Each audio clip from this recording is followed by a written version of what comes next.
Hello guys, আসসালামু আলাইকুম। কেমন আছো তোমরা সবাই? আশা করি সবাই ভালো আছো। তো আমি আজকে এখানে এই আতপ চাল ভিজিয়ে নিয়েছি, ভিজিয়ে ব্লেন্ডার করে নেব। এগুলো দিয়ে ছিটা পিঠা আছে না, ছিটা রুটি, ওই রুটি পিঠাগুলো বানাবো। তো দেখো আমি চালগুলো ধুয়ে সুন্দরভাবে ব্লেন্ডারের জারে ভরে নিয়েছি।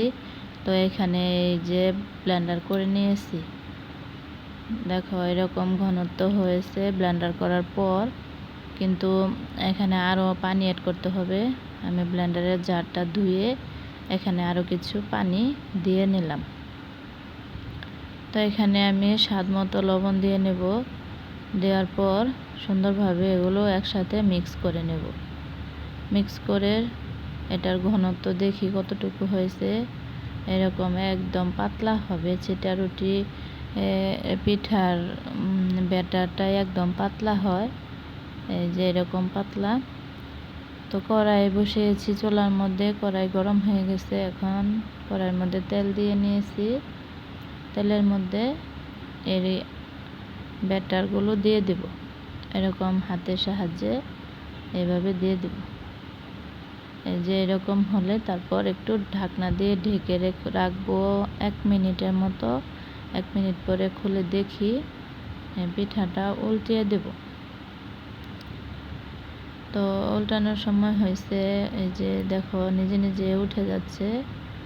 তো এগুলা সুন্দরভাবে উল্টিয়ে দেব। এই যে দেখো কতটা সুন্দর হয়েছে। এই পিঠাটা খেতে দারুণ মজা। এই তুমি ভর্তা দিয়েও খেতে পারবা, মাংস দিয়েও খেতে পারবা, সব কিছু দিয়েই খেলে খুবই মজা হয়। একদম ঝামেলা ছাড়া, একদম কোনো উপকরণ ছাড়াই, শুধুমাত্র একটু লবণ দিলেই চলবে, আর কিছু লাগবে না।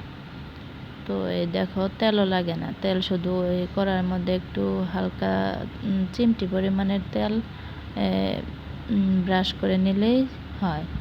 তো আমি প্রথমবার দিয়েছি, সেজন্য একটু বেশি দিয়েছি তেল, সেজন্য একটু বেশি দেখাচ্ছে, কিন্তু এত না দিলেও চলে। এই দেখো এটার মধ্যে একদম দিইনি বললে চলে। একদম কম খরচে এই পিঠাটা বানানো যায়। তো দেখো এই যে আমি আরেকটা পিঠা দিয়েছি, ওই পিঠাটা উঠিয়ে নিয়েছি। এটা এখন উল্টিয়ে দিচ্ছি। উল্টিয়ে দেওয়ার পর নামিয়ে নেব। এই যে পিঠাগুলো আমার বানানো শেষ। এই যে আমি আমার মেয়ের জন্য বানিয়েছি। এখানে কয়টা আছে, আরও অনেকগুলো ব্যাটার ছিল, এগুলো দিয়ে আর বানাইনি। এখানে কয়টা বানিয়েছি, 4টা না 5টা বানিয়েছি, আমার মেয়ে খাবে সেই জন্য। তো তোমরা সবাই আমার চ্যানেলটার পাশে থাকবে, আমার ভিডিওগুলো দেখবে, আমার জন্য দোয়া করবে। আজকের মতো এ পর্যন্ত। আসসালামু আলাইকুম, আল্লাহ হাফেজ।